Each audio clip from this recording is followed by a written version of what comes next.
Politik sangat berpengaruh terhadap pencalonan seseorang, dan beliau menggunakan komunikasi politik sehingga ia bisa berhasil memenangkan.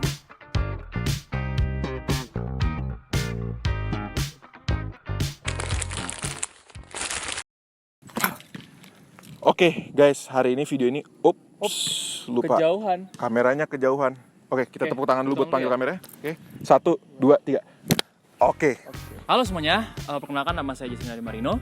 Saya Timothy Bagaskara Henry Mongkol. Dan pada video kali ini kita akan membahas bagaimana komunikasi politik ini berpengaruh terhadap kemenangan Eko Kurnianto selaku calon DPRD Kota Bandung yang berasal dari PKS. Jadi teman-teman, pada video kali ini kami berkesempatan untuk mewawancarai Pak Eko Kurnianto secara via Zoom, dan kita mendapatkan insight-insight yang bagus mengenai bagaimana komunikasi politik dapat menjadi strategi dalam pemenangan beliau di pemilu 2024. Jadi, selamat menyaksikan.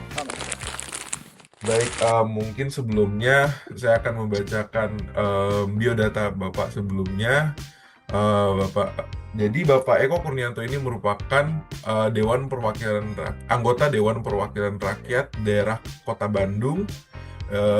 Jabatannya itu anggota Komisi 2 dan merupakan anggota Badan Musyawarah dan juga anggota Badan Anggaran periode 2024 dan 2029 dari fraksi Partai Keadilan Sejahtera, dan merupakan dari daerah pemilihan 1, yaitu Dapil Coblong, Cidadap, Bandung Wetan, Cibuing Kaler, dan Cibuing Kidul, Sungur Bandung, dengan perolehan suara 16.185 suara.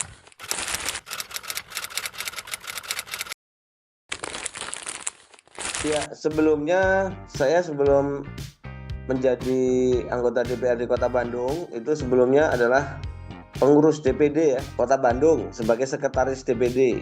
Nah, sebelum menjadi sekretaris DPD saya juga pernah menjadi ketua DPC, namanya Dewan Pengurus Cabang, di 2 kecamatan ya, Kecamatan Coblong dan Kecamatan Cidadap. Namun memang dalam perjalanan saya menjadi pengurus partai itu tidak terbersit juga untuk menjadi politisi sebenarnya, hanya ya ngurus partai saja. Namun ketika kalau di PKS itu kan tradisinya menjadi pejabat publik itu adalah penugasan ya, bukan sekedar keinginan pribadi. Nah, ketika ini yang 2024 ini saya sebenarnya dicalekkan yang ketiga kali.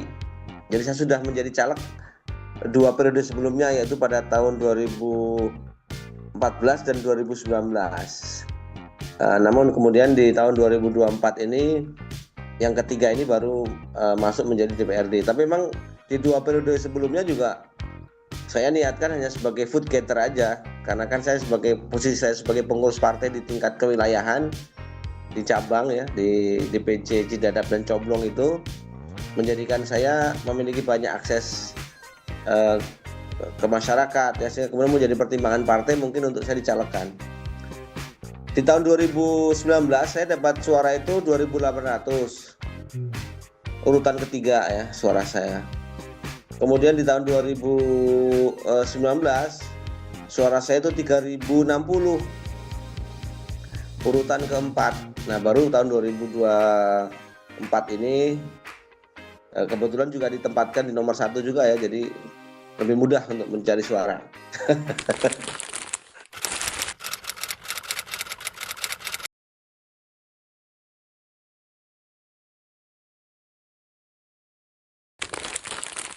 Ya, saya merumuskan itu kan karena pertama pengalaman di 2 kali pemilihan yang sebelumnya. Jadi saya di 2 kali pemilihan sebelumnya kan memang saya hanya membawa satu tema saja ya, temanya edukasi ke masyarakat tentang pemilihan. Tetapi ternyata memang dengan edukasi aja tidak mencukupi, sehingga kemudian di tahun 2024 ini ada program-program yang lain yang kemudian kita sampaikan ke masyarakat ya. Jadi perencanaannya itu berdasarkan secara umum Indonesia hari ini kan demokrasinya masih seperti itu ya. Kita harus bawa program, kalau orang Sunda bilang yang karaos kahartos gitu. Sehingga orang yang bisa karaos itu artinya kerasa oleh masyarakat. Kahartos itu dimengerti ya, edukasi. Jadi kahartos itu dimengerti oleh masyarakat, karaos dirasakan. Kadang-kadang kalau yang memiliki dana lebih, tapi saya nggak punya nih, saya nggak bisa melakukan yang ketiga. Yang ketiga banyak dilakukan oleh para politisi yang lain, itu yang disebut kaartos. Tahu nggak kaartos apa? Artos, tahu artos? Mungkin apa ya Pak artinya? Uang. Oh, Artos kan uang. maksudnya. Jadi membeli suara. Tapi kan saya nggak mungkin melakukan itu. Pertama tidak punya uang, sehingga kemudian saya lakukan adalah dua hal. Yang pertama tadi, karaos dan kahartos. Kahartos itu bisa dipahami oleh masyarakat bahwa kita menyampaikan bahwa apa perjuangan politik kita nanti kalau jadi. Tapi itu mungkin juga segmennya nggak banyak ya. Biasanya itu masyarakat yang menengah ke atas secara pendidikan dan secara ekonomi. Tapi untuk masyarakat bawah itu harus membawa program-program yang kahartos, dipahami, dirasakan. Nah, apa yang saya lakukan itu saya membentuk tim sebelumnya, jauh-jauh hari sebelumnya, sebelum pemilihan ya, itu membawa program-program yang bisa membantu masyarakat untuk mengadvokasi masalah-masalah di masyarakat. Misalnya yang saya advokasi itu masalah pendidikan. Kan di Kota Bandung itu ada masalah banyak warga yang tertahan ijazahnya. Nah, saya punya tim yang bisa membantu masyarakat untuk bisa mengkomunikasikan ke sekolah-sekolah untuk bisa melakukan pembebasan ijazah. Yang kedua, saya punya tim advokasi kesehatan. Nah, kebetulan di Kota Bandung ini kan ada program pemerintah yang memberikan fasilitas buat warga Kota Bandung yang tidak mampu BPJS, tidak mampu membayar BPJS, mendapatkan layanan UHC namanya, Utility Health UHC, Utility Health Coverage, semacam BPJS yang bisa untuk masyarakat tidak mampu. Tapi masyarakat banyak yang tidak tahu itu cara memanfaatkannya atau cara menggunakannya. Nah, saya membuat tip yang kemudian bisa membantu masyarakat untuk bagaimana cara memanfaatkan fasilitas pemerintah Kota Bandung tersebut. Itu barangkali beberapa program, intinya tim yang saya buat ini membantu masyarakat dalam banyak hal ya, termasuk juga bagaimana membentuk bank sampah, membentuk layanan-layanan informasi-informasi tentang Kota Bandung, ketenagakerjaan, ya, bagaimana mengakses pendidikan ke luar negeri. Nah, saya buat tim yang bisa kemudian untuk bisa mereka, terutama untuk anak muda nih. Untuk anak muda kan suka tuh mereka masalah, kita petakan dulu masalahnya. Masalah Kota Bandung kan PKL ya, pendidikan, kesehatan, ekonomi, lingkungan. Yang PK tadi udah ya, pendidikan dengan advokasi, kesehatan dengan advokasi, ekonomi, lapangan pekerjaan. Nah, saya bikin tim yang kemudian bisa membuat edukasi ke anak-anak muda bagaimana mengakses informasi, bisa kuliah atau bisa kerja ke luar negeri.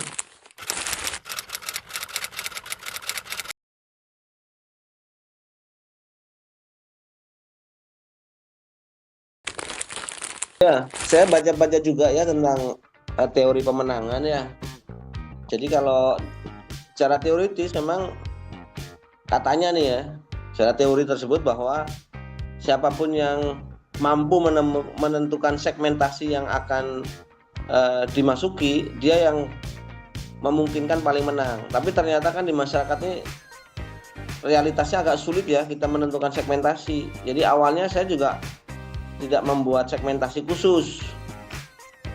Tapi pada berjalannya waktu, nah kemudian akhirnya terpilah sendiri mana yang akan kita masuki. Jadi kebanyakan memang yang kita masuki masyarakat yang tidak mampu ya, karena mereka yang paling membutuhkan pertolongan kita. Yang kedua, ada segmentasi menengah ke atas. Jadi pada akhirnya memang segmentasi ini tidak bisa saklek satu segmen gitu. Karena kan background saya juga kan ada background bisa masuk ke menengah ke atas. Jadi akhirnya saya juga masuk ke menengah ke atas. Ada segmen kepemudaan. Nah, saya masuk juga. Jadi teori bahwa kita mampu harus menentukan satu segmen itu pada prakteknya agak sulit diterapkan. Sehingga analisis terhadap segmentasi itu akhirnya ya semuanya digarap lah gitu. Mana yang kira-kira bisa kita temui, mana yang bisa kita garap. Jadi secara teori harusnya memang disegmentasi, tapi nggak mudah ternyata di lapangan. Saya juga tidak berhasil tuh menerapkan segmentasi satu segmen untuk kampanye saya.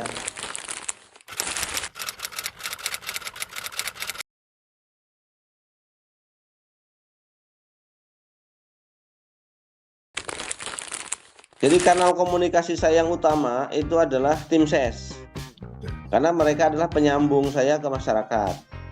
Jadi saya bikin tim yang relawan ya, namanya relawan SAE itu, Sahabat AA Eko. Ya, relawan Sahabat AA Eko. Nah, relawan-relawan itu saya bikin yang bisa menjadi komunikator saya dengan masyarakat, dan cukup banyak itu. Jadi saya lebih banyak menggunakan kanal offline daripada online. Karena kan kalau DPRD kota atau kabupaten itu kalau yang online itu agak kurang efektif karena jangkauannya itu kan sangat luas tuh kalau online ya. Mungkin kalau caleg DPR RI atau caleg DPRD provinsi atau calon presiden itu efektif menggunakan media online karena jangkauannya itu kan luas. Dia nggak mungkin mendatangi semua tempat.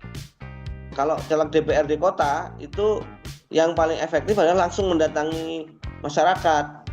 Nah, ketika kita mendatangi masyarakat kan harus punya kanal-kanal atau titik-titik simpul masyarakat. Nah, itu saya yang bikin banyak sekali titik simpul, itu yang menentukan tingkat keberhasilannya.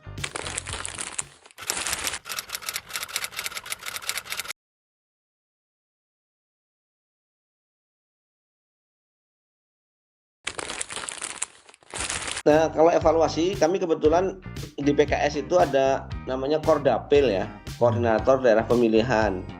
Kordapil ini ditugaskan oleh partai untuk mengevaluasi caleg-caleg, pergerakan caleg PKS. Nah, kami biasanya laporan tuh tiap seminggu sekali, kemana aja, segmennya bergesekan nggak dengan caleg yang lain. Nanti Kordapil itu yang akan menjembatani. Kalau terjadi gesekan, nanti diislahkan atau diselesaikan. Kalau misalnya ada segmen-segmen yang belum dimasuki, nanti Kordapil yang akan mengarahkan kita untuk masuk gitu.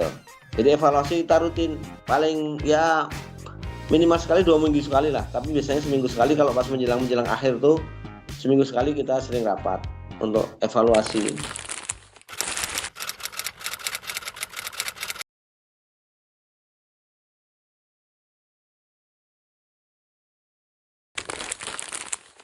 Aspek komunikasi yang paling efektif ya. Iya.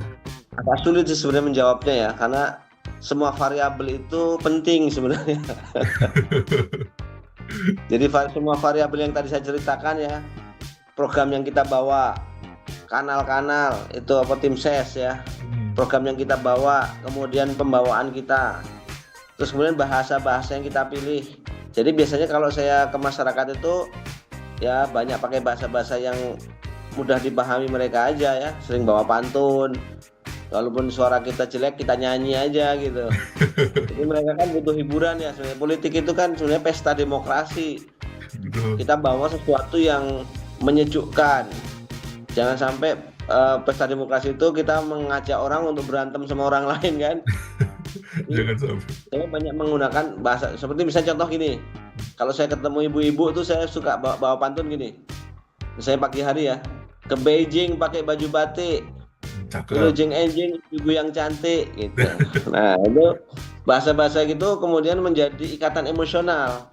Jadi selain faktor kita menawarkan tadi yang karaos kahartos, penting juga kita membangun hubungan emosional.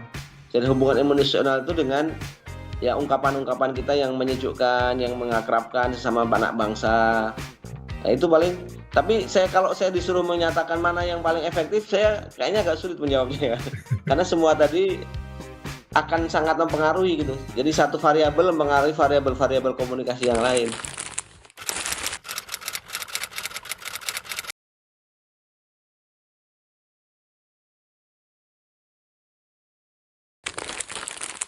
Pesan buat teman-teman yang mendalami jurusan komunikasi politik ya, jadikan ilmu teman-teman ini untuk kebaikan buat masyarakat. Karena masyarakat hari ini kan kita masih terbelah-terbelah ya. Menjelang pemilu, setelah pemilu, disintegrasi bangsa itu terjadi karena ketidakpiawaian para politisinya dalam komunikasi politik ke masyarakat, sehingga kemudian ya sampai sekarang terjadi pembelahan. Nah, mudah-mudahan ini dengan teman-teman hadir sebagai yang mempelajari ilmu komunikasi politik bisa memberikan cara pandang baru, karena teman-teman semua ini yang nanti akan membawa Indonesia mau kemana nih. Karena anak muda ini, kalau kami ini kan sudah umur 50-an ya, tinggal 10 tahun lagi di politik mungkin ya maksimal lah gitu ya, atau berapa tahun lagi nggak banyak lah. Nah, teman-teman semua lah yang akan melanjutkan. Saya titip bangsa Indonesia ini agar kemudian dengan ilmu kalian ini, dengan politik ini, kita bersatu menjadi bangsa yang bisa maju, betul-betul maju, Amin. dan tidak terpecah-pecah. Demikian mungkin. Oke teman-teman, berdasarkan video yang sudah kami lakukan dan wawancara yang sudah kami lakukan, komunikasi politik sangat berpengaruh terhadap pencalonan seseorang. Dan beliau menggunakan komunikasi politik sehingga ia bisa berhasil memenangkan pemilihan legislatif. Oke, jadi sekian dari video wawancara kami, dan kami berharap agar video wawancara ini bisa menjadi ilmu mengenai komunikasi politik dan betapa pentingnya komunikasi politik digunakan di kehidupan sehari-hari ataupun di kehidupan lingkungan sekitarnya. Sekian dari kami, terima kasih, thank you. Thank you. Bye-bye. Bye-bye.